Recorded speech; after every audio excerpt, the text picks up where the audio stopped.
Halo pemirsa, wah senang sekali nih di sini di hari ini Angie Ang kembali lagi menjumpai Anda tentunya dalam program olahraga kesayangan kita semua yaitu di Garuda Sport 8.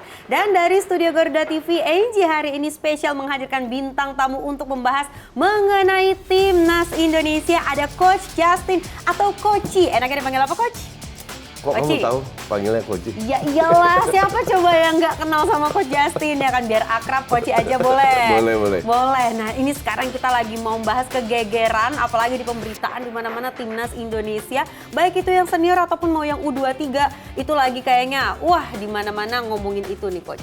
Kalau Coachy sendiri kan bilang kayaknya tuh punya pandangan sendiri mengenai yang pertama timnas senior yang waktu itu ada 2 laga persahabatan ya Coach ya. Berarti itu ada yang lawan Chinese Taipei sama ada Lebanon. Secara keseluruhan timnas seniornya ini gimana Coach?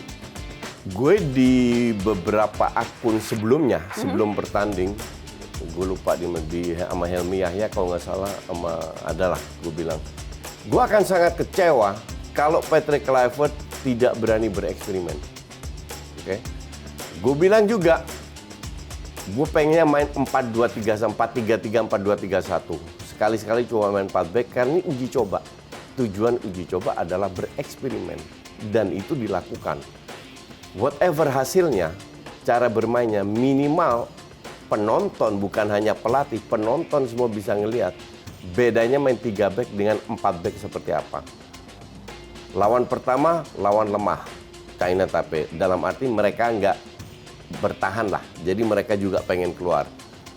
Dengan pemain cadangan, hampir semua cadangan, nggak pernah bermain bareng, ya dong.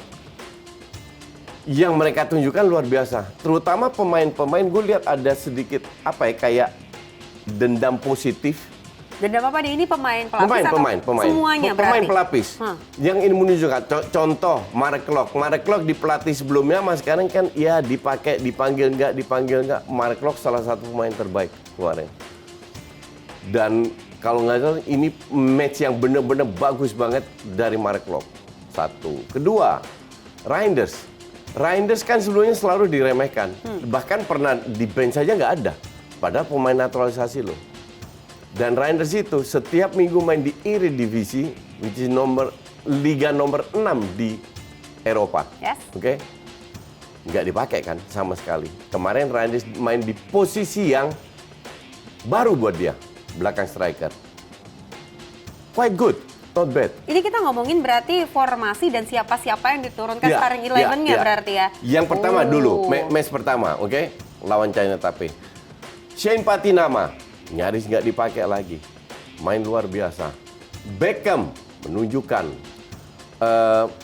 praktis hampir semua pemain. Rizky Ridho duet sama Jody Amat. Bermain dengan 4 back. Biasanya Rizky Ridho kan 3 back di Persija. Sekarang di timnas juga selalu 3 back. Dan dia main keren banget 3 back. Justin, Itses, Rizky Ridho. Kemarin main 4 back. Dan gue dengar, gue nggak nonton Liga 1, katanya di Persija sekarang juga main 4 back. Oke? Main 4 back, main bagus, solid. Cuman hasil itu pantas nggak sih kalau kita perhitungkan? Maksudnya kita pecinta sepak bola tuh turut kayak menuntut ekspektasinya hasilnya tinggi? Enggak, pecinta bola itu harus lebih pinter. Hasil itu ada end result, oke? End result itu akan datang dengan proses yang benar. Sekarang kita perbaiki proses. Nanti kalau lawan di putaran 4, baru hasil yang berbicara. Okay. Oh, kita nunggu nanti. Nunggu nanti. Ya. Nah, ini adalah waktunya bereksperimen. Tapi kalau kita menangnya kebetulan, kan nggak bisa beruntun. Iya dong? Iya. Kalau prosesnya bagus, menangnya akan datang. Itu bukan kebetulan. Nah, ini yang lagi dibina dibentuk. lah ya di sini. Jangan lupa ini friendly match pertama loh. Untuk Patrick Kluivert. Friendly match pertama. Di sini dia bisa bereksperimen dan dia lakukan masuk ke lawan Lebanon, pemain inti praktis semua turun. Tapi ada satu poin yang untuk gue penting juga. Apa tuh? Dia bermain tanpa Tom Haye. Oh, tanpa Tom Haye itu menjadi poin penting yang Coach lihat di situ ya? Tom ini kan udah usia 30. Apa yang terjadi selama ini pemain penting, oke? Pemain yang paling cerdas lah, football IQ-nya paling tinggi. Apa yang terjadi kalau nanti lawan Arab Saudi, dia cedera nggak bisa main? Waduh. Ya dong, panik dong. Kemarin dicoba. Kemarin dicoba, walaupun dia masuknya sebagai sub, dicoba. Bisa nggak Joy dengan, oh ya by the way lawan China, Nathan juga keren banget tuh Pak gue sebut. Bisa nggak Joy main dengan Kambuaya, dengan siapalah kemarin main itu dulu, bisa nggak? Ternyata bisa. Cuman harus gue akui, gue sangat sayangkan kenapa Lebanon main parkir bis. They don't wanna play. Mereka nggak mau kalah, mereka hanya seri incer. Babak pertama, gue kan live match itu. Gue diskusi sama Panji temen lu. Kita bahas, enggak, Panji bilang babak kedua pasti mereka berantem. Enggak Ji, enggak bakalan. Mungkin 5 menit pertama mereka dengan 2-3 pemain. Habis itu parkir bis lagi. Jadi eksperimennya nggak full berhasil karena mereka main parkir bis. Tapi di sisi lain, gue melihat ya, mereka lebih nyaman bermain dengan 4 back. Tapi eksperimennya kayaknya bukan cuma itu deh Coach. Karena kalau kita ngelihat ini banyak juga pemain yang bermain tapi di luar posisi aslinya ngacak-ngacak gitu. Iya kan? Betul. Nggak ngacak. Ini melihat kompetensinya seperti apa. Tadi off air kita bahas contoh lah Soboslai. Nomor 10, sekarang mereka beli Wirtz, ditaruh di DM. Match sebelumnya ditaruh sebagai bek kanan. Bisa, ya lumayan bisa. Tapi kan dia bukan defender, tapi dia bisa adaptasi. Kayak Reinders ditaruh sebagai nomor 10. Jadi ada beberapa tempat yang Kevin Dix sebagai stopper.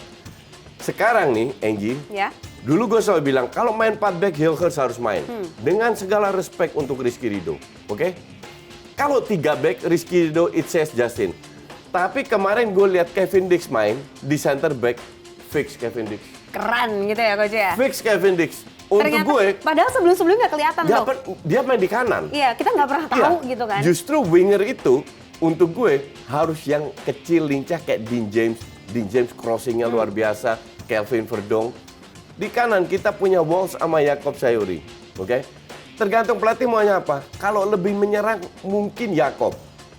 Kalau lebih bertahan, mungkin Sandy Walsh. Jadi ini pilihan. Oh, berarti siapa yang ditaruh sama pelatih itu tergantung siapa lawannya juga dan bagaimana formasi. Dan intensi pelatih seperti apa. Ya. Oke. Jadi pilihan Kluivert sekarang lebih banyak dengan mencoba-coba, dengan bereksperimen. Mau nanti lawan Saudi atau Irak 3 atau 4 back itu tanggung jawab dia. Berarti Coach di sini yakin dong untuk menghadapi Irak dan juga Arab nanti di bulan Oktober, mereka udah punya banyak banget cara gitu menghadapi. Tinggal bagaimana nanti aplikasinya. Lebih banyak daripada sebelumnya. Lebih banyak lagi daripada sebelumnya. Sebelumnya udah banyak, tapi ini lebih perfect aja untuk saat ini. Iya. Oke, kalau gitu. Tapi kelemahan apa Coach yang bisa Coach lihat dari kemarin? Oke, kualitas pemain. Karena kalau kita lihat pemain hebat kita itu kita sebut, dan I think you agree with me. Itses, pemain penting dong, kapten. Itses itu main di Sassuolo, oke? Tom Haye main di Persib. Kevin Dix main di Borussia Mönchengladbach, Jerman. Kelvin Verdong main di Lille. Ini 4 pemain penting yang mainnya di Eropa di papan tengah, oke? Sisanya kan main divisi 2. Tapi Coach pesimistis atau optimistis nih? Enggak. Artinya justru gue bilang kita harus realistis bahwa tim kita ini bukan kayak level Jepang, Australia. Bukan kayak level orang bilang, iya kan main di Eropa. Eropanya mana? Lihat dulu. Enggak ada yang main di Liga Inggris. Enggak ada yang main di Liga Spanyol. Oke? Di Bundesliga pun tim papan tengah. Lille di Prancis, ya semoga dia bisa bermain reguler. Jadi kita harus realistis bahwa tim kita ini bukan tim Eropa yang top. Oke, cukup bagus dibanding pemain Liga 1.